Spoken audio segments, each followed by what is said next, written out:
नमस्कार मंडळी, मी सौ श्रेयसी कर्वे. प्रभू श्रीराम भाग 2. काल आपण म्हटलं की रामनवमीच्या निमित्ताने आपण रामरायाचं व्यक्तिमत्व आणि त्याच्या रामकथेचा सुद्धा आपल्या सगळ्या कलांवर आजपर्यंत कसा परिणाम, कसा प्रभाव आहे ते बघूया. त्याप्रमाणे या ऑडिओमधनं आपण ही थोडीशी माहिती घेण्याचा प्रयत्न करूया. मंडळी, श्रीराम हा इक्ष्वाकू कुळातील अयोध्येचा राजा दशरथ आणि कौसल्या यांचा पुत्र, दशावतारांमधला 7वा अवतार. याचा जन्म त्रेतायुगामध्ये चैत्र शुद्ध नवमीला मध्यान्हे अयोध्येमध्ये झाला, हे आपल्या सर्वांना माहीतच आहे. राम, लक्ष्मण, भरत, शत्रुघ्न असे हे 4 भाऊ, दशरथाचे पुत्र. या 4 भावांमध्ये रामराया हा ज्येष्ठ. पण हे ज्येष्ठत्व फक्त क्रमाने येणारं नव्हतं, तर वाल्मिकी म्हणतात की तेषामपि महातेजा रामः सत्यपराक्रमः. या 4 भावांमध्ये महातेजस्वी असा हा राम सत्यपराक्रमी आहे. रामाचे इतर बंधू हे कर्तव्यनिष्ठ होते, पण ते भावनिकही जास्त होते. पण रामाच्या ठिकाणी भावनांचा ओलावा निश्चितपणाने असला तरी भावनेला मागे सारून तो नेहमीच कर्तव्याला सामोरा गेलेला आपल्याला दिसतो. त्यामुळेच त्याला मर्यादा पुरुषोत्तम असेही म्हणतात. त्याने आपली ही पदवी एकदमच सार्थ केलेली आपल्याला दिसते. माता, पिता, बंधू, सेवक, प्रजा या सर्वांच्या विषयी त्याने आपल्या मर्यादा पाळल्या आणि कर्तव्यही बजावली. पित्याने दिलेल्या वचनासाठी राज्यत्याग केला. 14 वर्षांचा खडतर वनवास भोगला. रामाचे बंधुप्रेम तर अमर्यादच होतं. बंधूंच्या सुखासाठी वाटेल तो त्याग करण्याची त्याची तयारी होती, हेही आपल्याला माहीतच आहे. सीतेवर त्याचं आत्यंतिकच प्रेम होतं. त्या दृष्टीने तो आदर्श पतीही होता.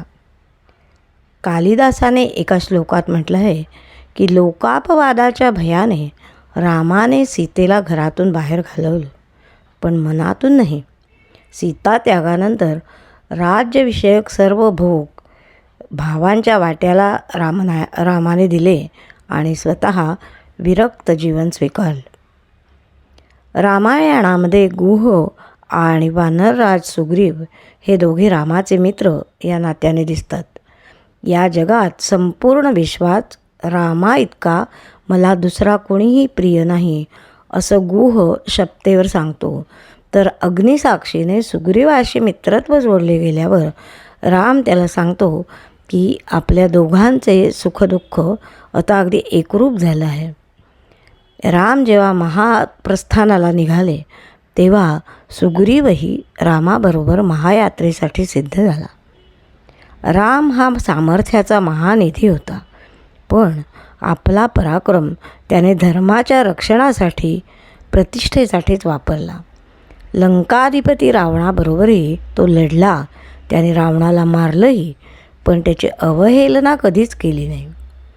रामाचे कोणत्याही व्यक्तीशी वैर नव्हतं, तर पाप, अधर्म, अत्याचार यांच्याशी वैर होतं. जगात आर्त हा शब्द राहू नये एवढ्यासाठीच क्षत्रियांनी धनुष्य धारण करायचं असतं, अशी त्याची धारणा होती. अशा या रामाचं व्यक्तिमत्व कसं होतं, एकंदर त्याचं व्यक्तिमत्वाचा प्रभाव आतापर्यंत कसा आहे ते आता आपण पाहूया. राम हा पुरुषपुंगव होता.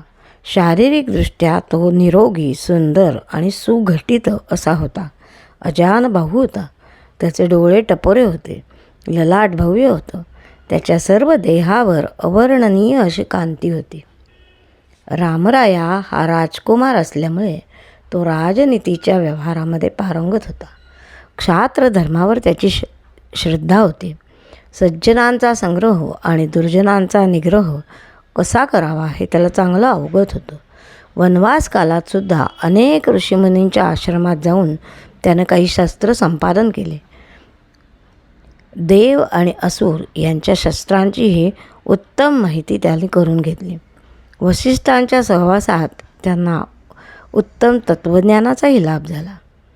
श्रीराम प्रभू हे प्रज्ञा प्रतिभा यांचे आगर होतं.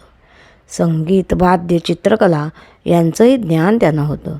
अशा या मूर्तिमंत धर्म असलेल्या रामाच्या जीवनाचे, त्याच्या व्यक्तिमत्वाचे पडसाद त्या काळापासून आजपर्यंत काव्य, नाटक, शिल्प अशा सगळ्या कलांमध्ये कसे आहेत याची थोडीशी माहिती आपण करून घेऊया उद्याच्या भागात. उद्याच्या भागात आपण पहिल्यांदा नाट्य या कलेवर याचा कसा प्रभाव झाला आहे, रामकथेचा कसा प्रभाव झाला आहे त्याची माहिती करून घेऊया. जय श्रीराम.